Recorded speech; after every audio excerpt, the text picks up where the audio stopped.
చాలా చోట్ల నిన్న వినిపించినాయి.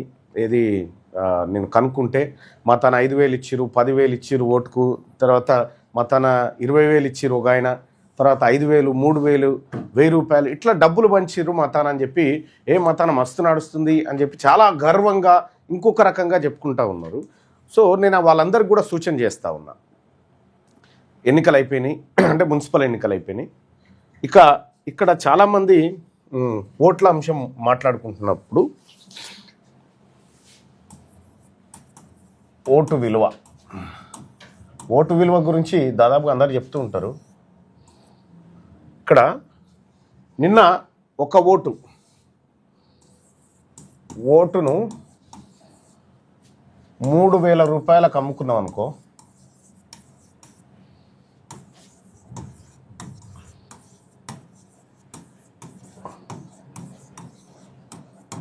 అనుకో, నువ్వు అమ్ముకుంది 3,000 రూపాయలకు ఓటునే కాదు, నువ్వు అమ్ముకుంది ఈ 3,000 రూపాయలకు నీ పిల్లల భవిష్యత్తును అమ్ముకున్నావు.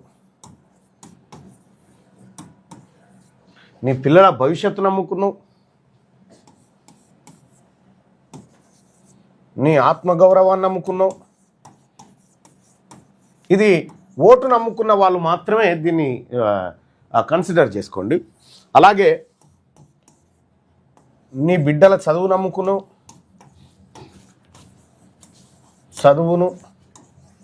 అలాగే నీ ఆరోగ్యాన్ని అమ్ముకున్నావు.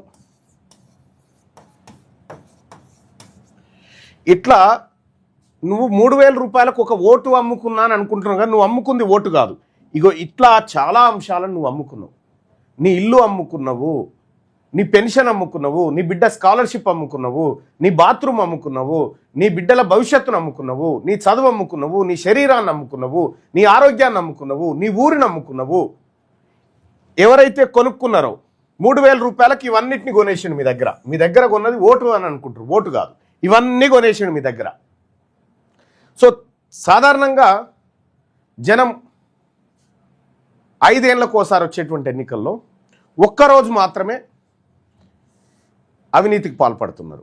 మిగతా 364 రోజులు ఉంటాయి కదా ఒక ఏడాదిలో, ఇట్లా 4 సంవత్సరాల 364 రోజుల పాటు చాలా నిజాయితీగా ఓటు అమ్ముకోకూడదు, ఓటు చేయకూడదు, ఓటు మనకి ఇది రాలేదు, అది రాలేదు, మనం కొట్లాడాలి, ఇవన్నీ డైలాగులు ఉంటాయి.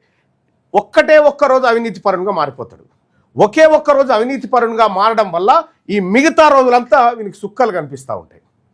నువ్వు పోయి నేరుగా అడగగలుగుతావా? ఇప్పుడు గెలిచిన అభ్యర్థి దగ్గరికి పోయి, సార్ మరి మా దిక్కు నల్లాలు వస్తలేవు అని అంటే, నల్లాలా 3,000 ఇత్తిగారా నీకు ఓటుకు? అంతే సింపుల్గా. నీకు ముఖం లేదుగా, నీ ముఖం చెడిపోయింది. ఇక్కడ నీ పిల్లల భవిష్యత్తు, నీ గెలిపించి అంటే నువ్వు ఓటేసినటువంటి పార్టీ లేదా ఆ నాయకుడు నీ బిడ్డల భవిష్యత్తును ఏమైనా ఆగం చేసిందా? నీ బిడ్డల భవిష్యత్తుకు ఏది బాగుంటుంది? ఎవరైతే నీ పిల్లల భవిష్యత్తు కోసం బంగారు బాట వేసే ప్రభుత్వాన్ని నడిపిస్తారు అనేటువంటి ఆలోచన. రెండోది నీ ఆత్మగౌరవం. ఎవరు కూడా 3,000 రూపాయలకు అమ్ముకుంది ఓటు కాదు, శరీరాన్ని అమ్మేసినాం. మన శరీరాన్ని, మన ఆలోచనను, ఆత్మగౌరవాన్ని, నిజంగా నిజాయితీతో ఓటేసినటువంటి వాడు ఏం చేస్తాడంటే, నాయకుడు ఎవరైనా ఇంటికి వచ్చి ఇగో డబ్బులు తీసుకొని నాకు ఓటేయి అని చెప్పాను అన్నాడు అనుకో, నీ డబ్బులు ఎవరికి కావాలవా, సకా పని చేయను అని అన్నాడు అనుకో, అతన్ని చూసి 4 సంవత్సరాల 364 రోజులు భయపడతాడు నాయకుడు. ఎవరు నిజాయితీగా ఉన్నోని చూసి 4 సంవత్సరాల 364 రోజులు భయపడుతూనే ఉంటాడు. 5 సంవత్సరాల పాటు భయపడుతూనే ఉంటాడు అతనికి. ఇక్కడ చూడండి, ఇంకో ఓటును అమ్ముకున్న వాడు వీడొక వైపు, ఓటును నిజాయితీగా వేసిన వాడు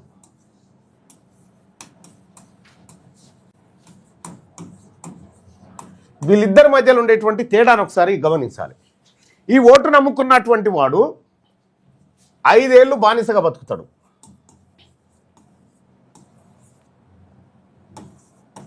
5 ఏళ్ళు బానిస. ఇతడు 5 ఏళ్ళు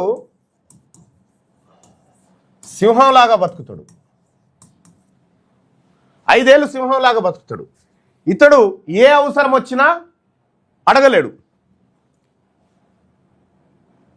నాయకుడికి భయపడతాడు ఇతడు.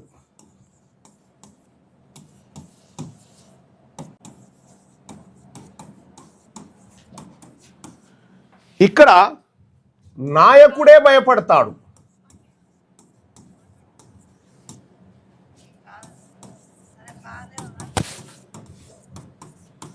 నాయకుడే భయపడతాడు. ఇతడు అడిగినా ఏ పని చేయడు. అడగలేడు, గల్లా పట్టగలుగుతాడు. పట్టి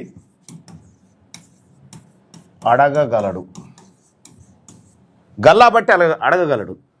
ఇక్కడ ఇతను అడగలేడు. ఇతడు ఇంకొక లక్షణాన్ని ఏం కోల్పోతాడంటే క్యారెక్టర్ కోల్పోతాడు. ఇతడు కరెక్ట్గా కనిపిస్తాడు. ఇందులో రాజకీయ నాయకుడు ఎవరికి భయపడతాడంటే వీనికి భయపడతాడు. ఓటు అమ్ముకోనోనికి భయపడతాడు. ఓటు అమ్ముకున్నోనికి ఎన్నడూ భయపడడు రాజకీయ నాయకుడు. మీరు గుర్తుపెట్టుకోండి. ఓట్లు వారైతే పైసలు బారైతే ఓట్లు అమ్ముకునేటోనికి ఏం భయమా, ఎందుకు భయపడాలి వీళ్ళకని అనుకుంటారు. అంటే ఓట్లు అమ్ముకున్నోడికి ఓటు నిజాయితీగా వేసినోడికి మధ్యలో ఉన్నటువంటి తేడా. సో మీ ఇంటికి 5,000 రూపాయలు తీసుకొని వచ్చిండు ఓటు కొనుక్కోవడానికంటే వాడు నీ ఇంటి పేరు మీద ఎంత దోపిడీ చేస్తాడు? ఇవన్నీ దోపిడీ చేస్తాడు. నీ పిల్లలకు రావాల్సినటువంటి గ్రాంట్స్, అంగన్వాడీ స్కూళ్ళ దగ్గర వచ్చినటువంటి సొమ్ము ఉంటుంది కదా, ఆ సొమ్ములో వాటా కాజేస్తాడు. నీ ఆత్మగౌరవానికి అది కాజేస్తాడు. నీ బిడ్డల చదువులకు రావాల్సినటువంటి స్కాలర్షిప్లు అవన్నీ మింగుతాడు.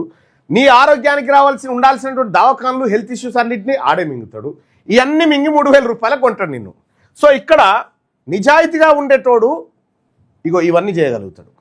నిజాయితీగా ఉండేటోని చూసి ప్రభుత్వం ఒక రకంగా చుచ్చు పోసుకుంటుంది, ఇటువంటితోటి పోసుకుంటుంది.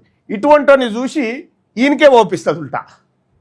సో ఇక్కడ మనం అర్థం చేసుకోవాల్సింది ఏంటంటే, నీవు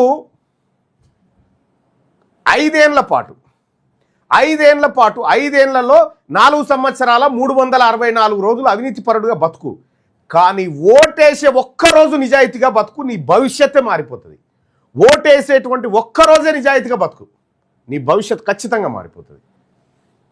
నువ్వు ఓటేసే ఒక్కరోజే అవినీతి పరునిగా మారుతావు. నువ్వు 4 సంవత్సరాల 364 రోజులు నువ్వు నాశనం అయిపోతావు. నువ్వు బాగా అర్థం చేసుకోండి. అంటే ఒక ఓటు అంటే ఓటే కాదు, అది సర్వస్వం అమ్ముకోవడం. నీ నల్లా నీళ్ళని అమ్ముకోవడం, నీ సీసీ రోడ్ని అమ్ముకోవడం, నీ ఇంటిని అమ్ముకోవడం, నీ కష్టం వస్తే నీ పోలీస్ స్టేషన్ విధులను అమ్ముకోవడం, నీ రెవెన్యూ విధులను అమ్ముకోవడం, ఇవన్నీ అమ్ముకోవడమే. ఇవన్నీ 3,000 రూపాయలకే, మద్దతు ధర కూడా కాదు అది. మళ్ళా 3,000 రూపాయలంటే ఒక ఏడాదికి ఎంత అవుతుంది దర్శన్ భాయ్? మీరు ఓటుకు 3,000 తీసుకురు అనుకుందాం, 60 పైసలు, రోజుకు 60 పైసలు 5 ఏళ్లలో. 5 ఏళ్లలో ఇప్పుడు నీకు 3,000 రూపాయలు తీసుకొని రోజుకు 60 పైసలు. రోజుకు 60 పైసలు యాదగిరిగుట్ట మెట్ల కాడున్న బిచ్చగాడు కూడా తీసుకోడు. కానీ నువ్వు ఓటుకు 3,000 తీసుకున్నావు కదా, రోజుకు 60 పైసలు చొప్పున. 60 పైసలు చొప్పున నువ్వు చెప్తా ఉన్నావు కదా, ఇక్కడ నీ పిల్లలకు రావాల్సినటువంటి స్కాలర్షిప్ 60,000 ఉంటుంది. ఇక్కడ నీ బిడ్డల చదువుల కోసం ఖర్చు పెట్టాల్సింది 1,00,000 రూపాయలు ఉంటుంది. ఇక్కడ నీ ఆరోగ్యం కోసం ఖర్చు పెట్టాల్సిన వైద్యం, ఇవన్నీ ఖర్చుల విషయంలో ఇవో 1,00,000 రూపాయలు ఉంటాయి. ఎవడైనా ఇన్ని లక్షల రూపాయల సొమ్మును 60 పైసలకు అమ్ముకుంటాడా?